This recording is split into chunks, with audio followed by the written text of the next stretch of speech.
자, 그러면 이제 아까 그 로컬 터널을 만드는 법, 즉 로컬 포워딩과 리모트 포워딩에 대해서 두 가지에 대해서 차이점을 설명을 드렸는데, 그러면 왜 굳이 로컬을 안 하고 리모트를 또 해야 되느냐, 이런 의문점이 떠오르죠, 그죠?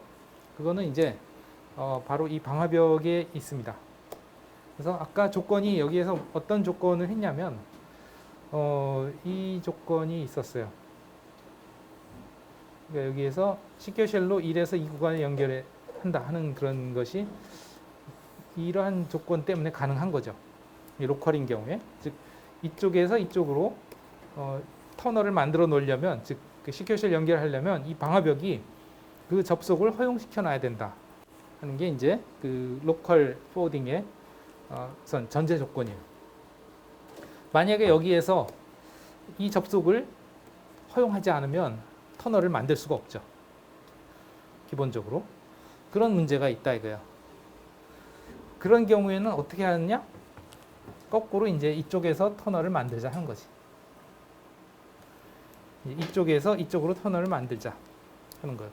보통 파이어월이 어떤 그 특징이 있냐면 그 외부에서 접속이 들어오는 것을 차단하는 그런 그 설정이 대부분이죠. 우리가 그걸 이제 인바운드라고 그러죠. 그러니까 이제 외부에서 내부로 접속하는 그런 것을 허용하거나 차단하거나, 그래서 디폴트는 차단이고 필요에 따라서 허용해 주는 거죠. 우리가 뭐 예를 들어서 add 서비스는 RDP 또는 뭐 add 포트는 3389 TCP 이런 설정도 다 뭐냐면 인바운드 설정이죠.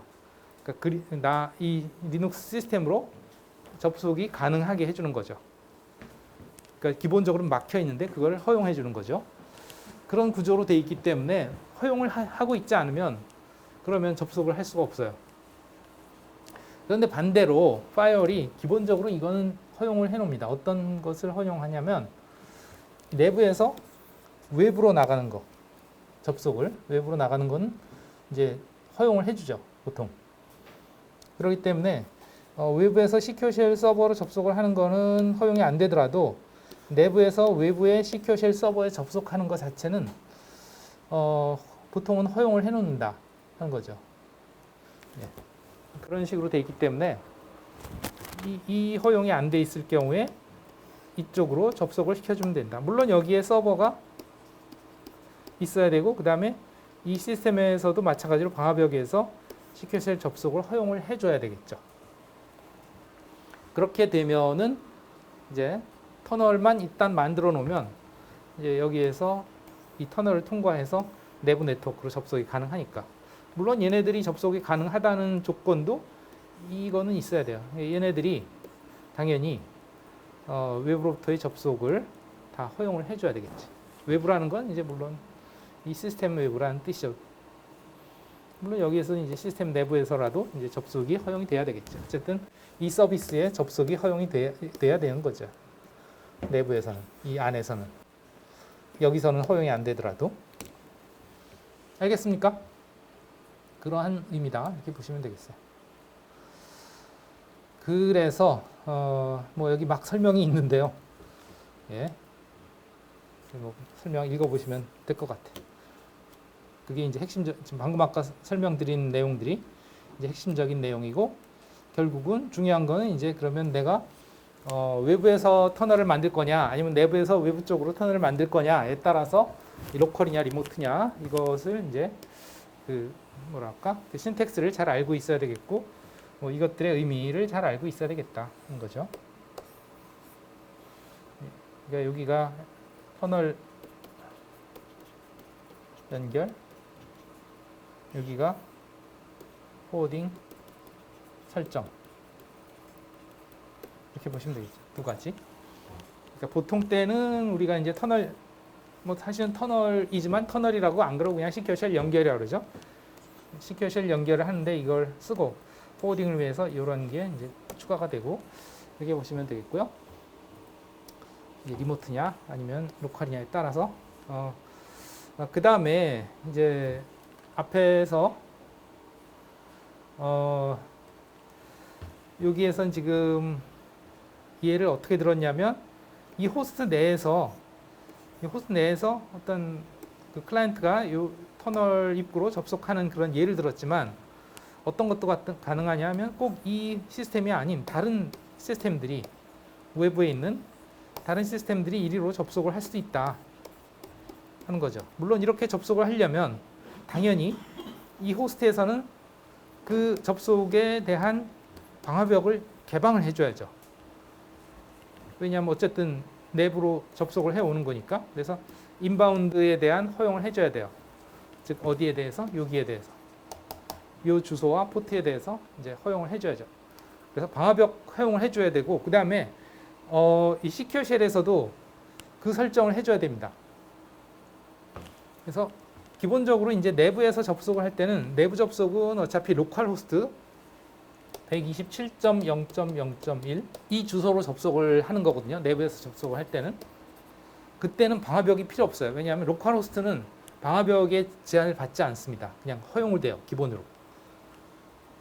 그렇지만 이제 외부에서 접속할 때는 로컬 호스트로 접속할 수 없잖아요. 이거는 내부에서만 쓸 수 있는 주소니까. 그럼 실제로 여기에 호스트에 설정되어 있는 주소로 접속을 해야 되고 그때는 그 주소와 해당 포트에 대해서 방화벽 설정이 필요하다 한 거고요. 그 다음에 이제 결국은 외부에서 접속하려면 그 주소에 대해서 허용을 해줄 수 있는 것이 방화벽뿐만 아니라 이 시큐어 쉘 이 명령에서도 그 옵션을 해줘야 된다 하는 거예요. 그래서 내부에서 접속을 할 때는 사실 이 부분이 필요가 없습니다. 이 주소 부분이 없어도 돼요. 내부 접속은. 불필요하죠. 그냥 디폴트가 127.0.0.1 로컬 호스트로서 되기 때문에 없어도 돼요. 그러나 외부에서 접속해서 포워딩을 받으려면 반드시 이제 이 주소가 필요하다는 거죠. 네. 그러하고요. 포트는 당연히 이제 지정을 해줘야 되고, 네. 그 명령이 그것과 관련된 게 여기에 있습니다. 그래서 그 주소 여기에 요 주소죠. 요 주소를 블랭크를 해놓으면 즉 생략을 하면 여기서 생략을 하면 내부 접속만 가능하다. 로컬 호스트로 접속하거나 주소 대신에 이름으로 로컬 호스트를 주거나 아니면 127.0.0.1 이렇게 하면 돼요. 이렇게 되면 이제 외부에서는 접속이 불가능한 상태. 블랭크이면. 그러나 이제 주소를 특정 주소로 해주면 이제 외부에서 그 주소로 접속이 가능하다. 단 이제 방화벽 설정이 돼야죠. 여기도 마찬가지 또 그 주소를 특정 주소를 쓰지 않고 우리가 많이 했었던 기억이 나겠지만 네스테트에서 -antp 해서 보면 이거는 나의 어떤 주소로든 접속이 가능하다 하는 뜻이라고 했죠. 그죠? 내가 설정되어 있는 주소가 무엇이든 그 주소로 다 접속이 가능하다는 뜻이라고 했죠. 그 의미가 요겁니다. 요거. 0.0.0.0이라고 설정하면 내 시스템에 어떤 주소가 설정되어 있든 그 주소로 다 접속이 가능하다. 물론 이건 애플리케이션 레벨에서의 문제고 방화벽은 또 따로 열어줘야 되는 거예요. 내가 주소가 여러 개 설정되어 있으면 그 주소에 대해서 다 열어줘야죠.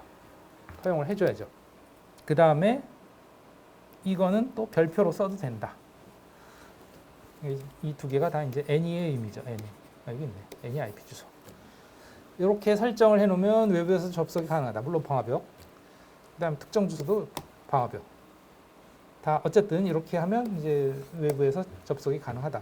또는 아예 시큐어 쉘 연결 명령을 쓸 때 -g 옵션을 주면 그러면 여기에 뭐 생략을 하던 별표를 하던 0.0점을 하던 특정 주소를 하던 상관없이 외부에서 접속이 가능합니다. 이게 무슨 의미냐면 글로벌이라는 의미거든요. 접속할 수 있는 클라이언트가 내부의 클라이언트뿐만 아니고 어디에 있는 녀석이든 방화벽만 열려 있으면 그리로 접속이 가능하다 하는 의미예요. 그게 이제 -g 옵션입니다. -g 옵션이 없으면 이게 IP 주소가 설정이 안 돼 있으면 내부에서만 접속이 가능하고 주소가 설정이 이렇게 돼 있으면 뭐 -g 옵션이 없더라도 하여튼 주소 접속이 가능하다. 물론 방화벽은 별개고요. -g 옵션이 있으면 이 주소 설정과 상관없이 다 외부에서도 접속이 가능하다. 그 다음에 리모트 설정의 경우에는 이제 연결 명령 여기서 이쪽으로 내리는 거기 때문에 여기에서 어떤 주소가 설정이 되어 있는지 알 수가 없어요. 그러니까 그 주소를 지정을 뭐 어떻게 해주거나 그럴 방법이 없습니다. 그래서 어떻게 하냐면 이런 식으로 시큐어 쉘 D에 설정해서 어디냐면 이쪽이죠. 이쪽이 이제 서버가 되는 거니까 여기가 클라이언트가 아니고 SSH 서버. 이쪽에서 클라이언트가 이렇게 접속하는 게 리모트란 말이에요. 그러면 이제 이 서버 쪽에 시큐어 쉘 데몬 그 뭐랄까 설정 파일에서 sshd 뭐가 config 파일이 되겠죠. etc 밑에 ssh 밑에 이 파일에 보면 여기에 이제 그 게이트웨이에 대한 설정이 있습니다. 그래서 게이트웨이 포트가 기본으로는 NO로 돼 있어요. 그렇게 되면 외부 호스트들은 접속이 불가능합니다. 그러니까 여기서 여기에서 NO 이렇게 돼 있거든요. 그러면 외부에서는 접속이 안 돼요. 그러나 이걸 이제 yes로 바꾸면 여기에 주소가 어떻게 설정돼 있더니 상관없이 외부에서 그 주소로 접속이 가능하다. 물론 파이어월은 별개예요. 파이어월은 따로 열어줘야 되죠. 어쨌든 그렇게 해서 이제 그 내부에서만 접속이 가능하게 할지 아니면 외부에서도 접속을 해서 이렇게 넘어오게 할 수 있을지 그것들을 이제 조정을 할 수가 있다. 로컬이냐 리모트냐에 따라 이제 설정 방법이 다르다 하는 거고 문제는 그렇게 외부에서 접속이 가능하게 해주면 사실은 이건 엄청난 취약점이에요. 생각해 보면 특히나 리모트 그 터널의 경우엔 즉 리모트 포워딩의 경우엔 더 그렇죠. 이 파이어월에서도 전혀 손을 못 대는 거잖아요. 이거 그죠? 로컬의 경우에는 그래도 그나마 누가 터널을 만들어서 접속해 왔는지 정도는 안단 말이에요. 여기서 얘네들이 오는 거는 모르겠지만 얘네들이 이렇게 포워딩해서 오는 거는 암호화돼서 오기 때문에 몰라요. 그러나 어쨌든 일단 터널을 만든 녀석이 누군지를 아니까 얘한테 책임을 지울 수 있지. 얘네들이 하는 것에 대해서도 여기서 접속할 때 어쨌든 아까 이 터널을 만들 때 -G 옵션을 주든 아니면은 이 IP 주소를 설정을 하든 어쨌든 해서 얘네들을 허용을 시켰기 때문에 그건 얘의 책임이에요. 이쪽으로 타고 들어오는 건 그 책임을 확인하기 좋은데 이제 이쪽에서 이쪽으로 연결하면 그거는 이제 모니터링하기도 힘들고 좀 까다롭단 말이에요. 이렇게 되면 얘가 의도하지 않은 녀석들이 와서 접속을 할 수 있으니까 이쪽에서 허용을 시켜주면 방화벽에서 어쨌든 그 부분을 잘 컨트롤 해줘야 돼요. 그러니까 외부에서 접속할 녀석들을 누구를 허용할 거냐 하는 것들을 잘 컨트롤하지 않으면 전 세계에 누구든 해커든 누구든 와서 이리로 다 들어올 수도 있는 거죠. 그걸 주의해야 됩니다. 어쨌든 그래서 우리는 이제 해보겠다 이거예요. 이제 로컬 포워딩과 리모트 포워딩을 한번 해보죠. 그래서 로컬 포워딩의 시나리오는 다음 페이지에 여기 있습니다. 사례. 그래서 이제 여러분들의 PC, 윈도우 PC죠. PC가 이제 이게 될 거예요. 얘가. 그 다음에 얘가 VM2가 되겠습니다. 그 다음에 얘가 VM1이 될 거예요. 네. 이렇게 해주겠습니다. 그래서 뭐 사실은 아니지만 가정을 해서 이 PC와 이 VM들은 서로 분리되어 있고 방화벽으로 이제 이쪽 네트워크와 이쪽 네트워크가 방화벽으로 막혀 있다고 그냥 가정을 할게요. 예, 그런 상황이다. 그래서 PC에서 일단 호스트 VM2로 이제 시큐어 쉘 연결은 허용을 해준 상태다. 그 상태에서 이제 원하는 거는 이제 이 호스트 C에 있는 RDP 서버에 이 클라이언트들이 접속을 해보고 싶다. 뭐 이 PC에서든 아니면 우리 실질에 있는 다른 PC에서든 접속을 해보고 싶다. 어디로? 여기로 해보는 거죠. 그래서 지금은 여러분들이 두 명이 같이 앉아 있는데 다른 PC에서 한번 테스트를 해봐야 된단 말이에요. 이거는 그죠? 아더 PC에서 이게 이렇게 되는지. 여기서는 내가 하면 되지만 이거는 아더 PC에서 하려면 다른 빈 PC들이 있잖아요. 그죠? 거기서 작업을 하든지 아니면 옆 사람한테 접속해보라고 하든지 하면 되겠죠. 그죠? 물론 이제 옆 사람이 접속을 하려면 나의 계정의 아이디, 패스워드는 알아야 접속이 되겠죠. 그죠? 네. 뭐 사실 그거는 노출돼 봐야 사실 그렇게 큰 문제는 없죠. 그냥 VM에만 적용이 되는 거니까. 물론 평소에 다른 데 쓰던 패스워드라면 좀 그렇겠지만 패스워드 바꿔서 간단하게 옆 사람이 접속을 해볼 수 있게 하든지 아니면 다른 PC에서 여러분들이 직접 해보시든지 하기 바랍니다. 네. 자, 그러면 한번 해보겠습니다. 우선 기본적으로는 이제 여기가 아까 얘기했지만 VM1이고요. 그 다음에 여기가 VM2고 여기는 여러분들 PC야. 일단 우선 아까 접속했던 데스크탑은 다 로그아웃을 시켜 놓을게요. 윈도우즈에서 PC에서 VM2로 터널을 만들어 보겠습니다.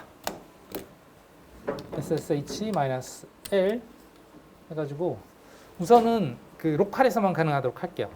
그러니까 외부에서는 불가능하고 그냥 여러분들 PC에서만 내부로 포워딩이 될 수 있게 그렇게 하겠습니다.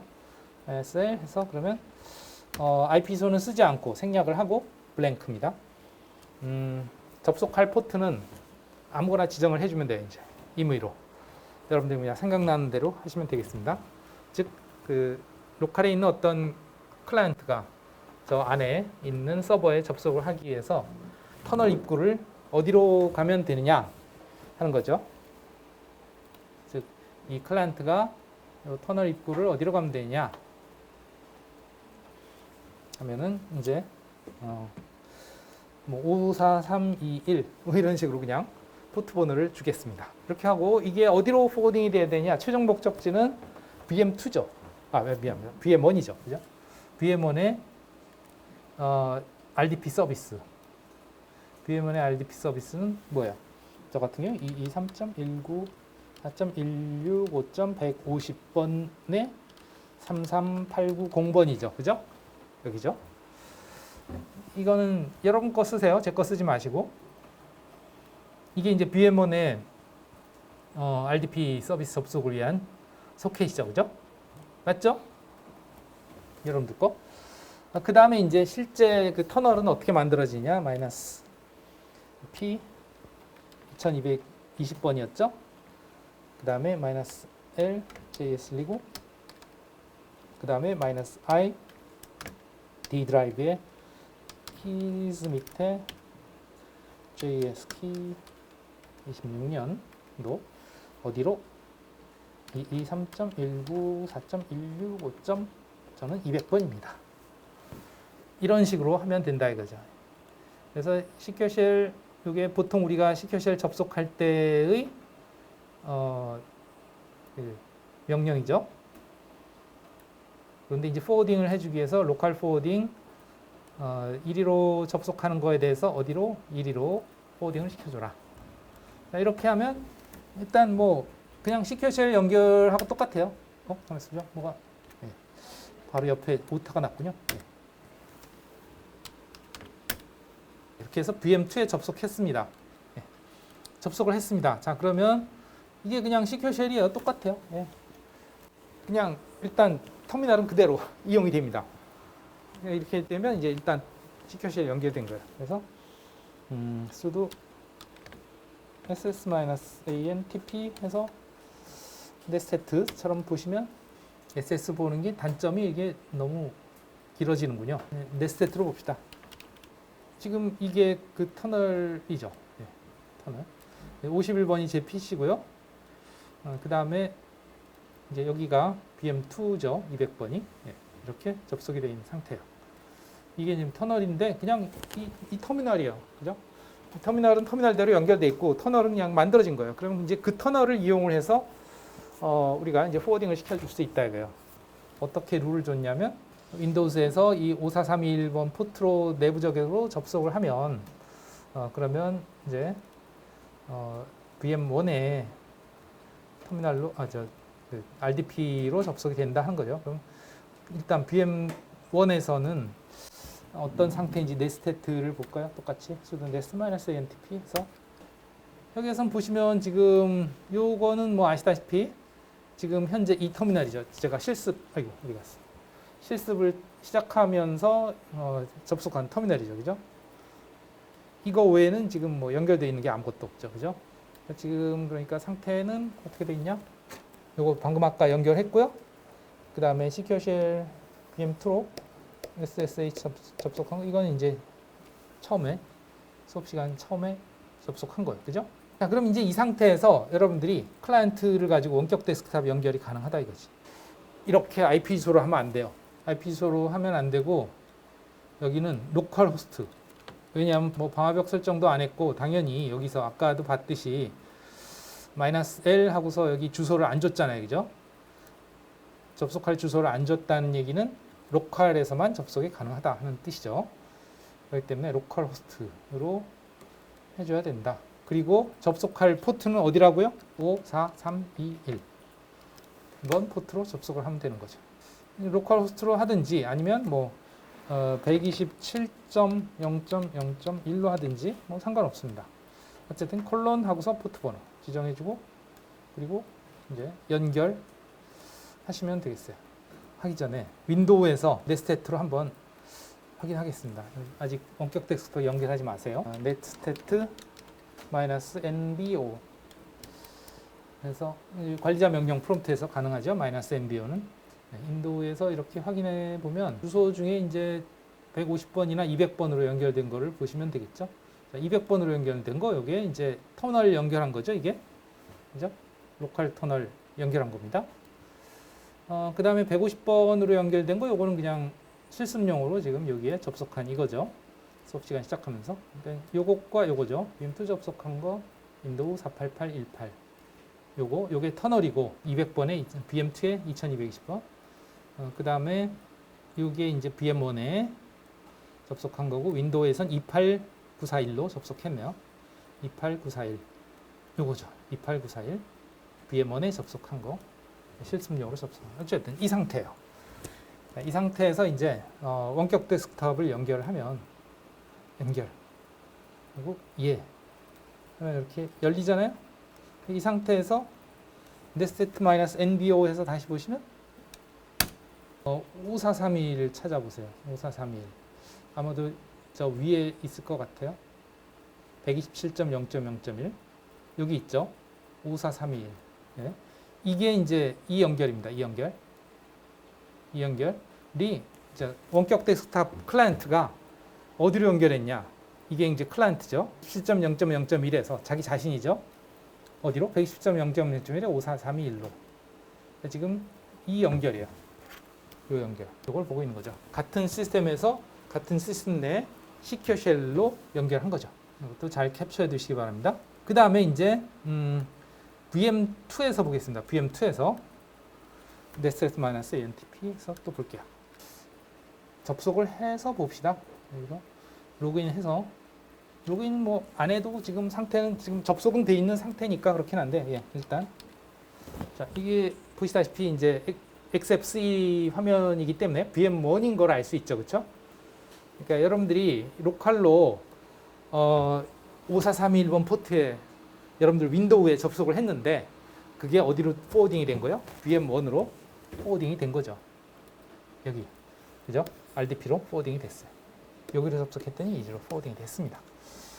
그 상태죠. 그것이 그러면 VM2에서는 어떻게 나타나냐 한 거죠.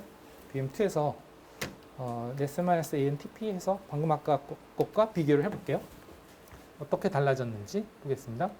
그러면 지금과 달라진 게 뭐가 있냐면 여기 있죠. 아까는 이렇게 이 터미널 연결, PC에서 VM2로 시큐어 쉘 터널 연결된 즉 이 터미널과 터널의 역할을 동시에 하는 이것만 있었는데 지금은 이거 말고도 이 연결이 있다. 이거는 뭐냐면 지금 어디로 연결된 거냐면 내 VM2에서 33890에 해당하는 VM1으로 연결된 거. 이게 누구냐 하면 시큐어쉘 데몬이다 이거예요. 이 시큐어쉘 데몬은 이거예요. 이 연결. 요게 이거죠. 그게 이건데 이 시큐어쉘 데몬은 뭐냐? 이거죠. 요 프로세스. 그러니까 시큐어쉘 서버가 PC에서 채널 연결하는데 즉 터미널 접속한 그거의 용도로도 동작을 했고 또 여기에서 마치 RDP 클라이언트인 것처럼 VM1의 RDP 서버에 접속을 한 거예요. 이게 이제 VM1의 RDP 서버니까 저는 RDP 클라이언트인 셈이지. 근데 실제로는 진짜 RDP 클라이언트가 아니고 SSH 서버가 포워딩을 시켜준 거예요. 어디서 온 거? 여기서 온 거를 포워딩을 시켜주는 거죠. 이 라인을 그런 식으로 분석을 해야 돼요. 이게 분명히 RDP에 접속했는데 왜 RDP가 아니지? 왜 RDP 클라이언트가 아니고 시큐어쉘 데몬이지? 예, 그거는 포워딩을 해줬기 때문에 그런 겁니다. 마찬가지로 이제 VM1에서 보시면 VM1에서 똑같이 이제 nested-amtp 해서 보시면 추가된 게 그러니까 이전의 것에서 추가된 게 이제 요거죠. 물론 이제 그 터미널 접속 때문에 화면을 서비스해주는 이제 XBNC도 추가가 됐지만 이것과 또 관계없이 이제 RDP 접속이 들어왔다. 그러니까 얘가 SSH 서버였잖아요, 그죠? SSH 서버였는데 걔가 RDP로 접속을 해온 거지. 뭐 이상 없죠? 예, 이렇게 해봤는데요. 이거는 이제 이 로컬에서만 가능한 거고 외부에서의 접속은 이제 안 된다 이거죠. 지금 현재 옆 사람한테 한번 똑같이 접속해 보라고 하세요. 근데 당연히 주소가 없으니까 안 되지. VM2에서 연결을 만들 때 이게 주소를 지정을 안 해줬잖아요, 그죠? 물론 실제 주소는 여러분들 PC로 있긴 있지. PC의 주소가 없진 않죠. 그 주소로도 이 로컬에서도 접속이 안 돼요. 이거는 로그아웃 하고서 120.0.0.1이 아니고 여러분들의 PC 주소로 하더라도 안 될 겁니다. 223.194.165. 저는 51번입니다. 여러분들은 여러분 거 접속하세요. 예. 접속이 되네. 방화벽이 아예 내려가 있는 상태라 가지고. 방화벽이 내려가 있어요? 예. 한번 봅시다. 방화벽. 그러네. 연결이 방화벽 설정 또는 해제. 좀 해제가 돼 있군요. 여러분도 해제가 돼 있나요? 방화벽을 사용하는 걸로 해주시기 바랍니다. 예, 이렇게 되면 이제 방화벽 설정 됐죠? 그럼 다시 캔슬, 다시 연결. 그래도 여전히 되는데? 안 돼야 정상인데. 옆 사람 PC에서 한번 해보세요. 옆 사람 PC나 아니면 옆에 자리의 PC에서. 저는 옆자리 PC가 없기 때문에 VM2에서 해보겠습니다. VM2에서. 그럴 줄 알고 리눅스에도 RDP 클라이언트가 설치가 돼 있어요. 223.194.165.51번에 54321 연결이 안 되죠. 내부에서는 그 IP 주소로 되나? 안 되는 게 정상인데 이상하네. 예, 저 같은 경우도 지금 그 VM2에서 이제 PC로 54321번 포트로 접속을 해봤어요. 했더니 안 됩니다. 그 방화벽을 한번 열어놔 봅시다. 이 방화벽에서 이 고급 설정을 클릭하시면 이렇게 뜹니다. 그러면 이 고급 방화벽에서 인바운드 규칙을 추가해 주세요. 인바운드 규칙, 새 규칙, 포트로 하고 다음. 그래서 포트 번호는 특정 포트 번호 54321번. 그래서 다음. 연결 허용. 다음. 적용되는 시기 다음. 이름은 SSH 포트 포워딩 for RDP. 그냥 이렇게 그냥 붙이겠습니다. 포트 5431 포워딩 for RDP. 그냥 뭐 적당히 이름을 붙이시면 되겠고요. 다음. 그래서 SSHD 포트 5431 forwarding for RDP. 요게 추가가 됐습니다. 예, 추가 이렇게 하고 뭐 요거는 잠시 치워 두시고 다시 한번 옆에서 접속을 해 보세요. 접속이 되네? 접속이 되나요? 접속이 안 돼야 정상인데. 내가 지금까지 설명한 게 틀렸잖아. 뭐가 틀렸냐면 이 주소가 지금 생략이 됐잖아요. 그래서 생략이 됐을 경우에는 -G 옵션을 안 주면 외부에서 접속이 불가능해야 된다 는 거죠. 근데 되네. 분명히 제가 터널을 만들 때 포트만 주고 IP 주소를 안 줬는데 그러면은 접속이 불가능해야 되는데 안 되는 학생 있어요 혹시? 안 돼요? 본인 PC에선 되고 본인 PC도 안 되고 그럼 그거는 애초에 잘못된 거네요. 그죠? 포트워딩과 상관없이 본인 PC에서도 안 된다. 그거는 뭐가 잘못됐을까? 그건 예, 좀 쉬는 시간에 뭐 체크해 봅시다. 쉬는 시간이 됐으니까 그건 체크해 줄게요. 네. 좀 쉬었다 합시다.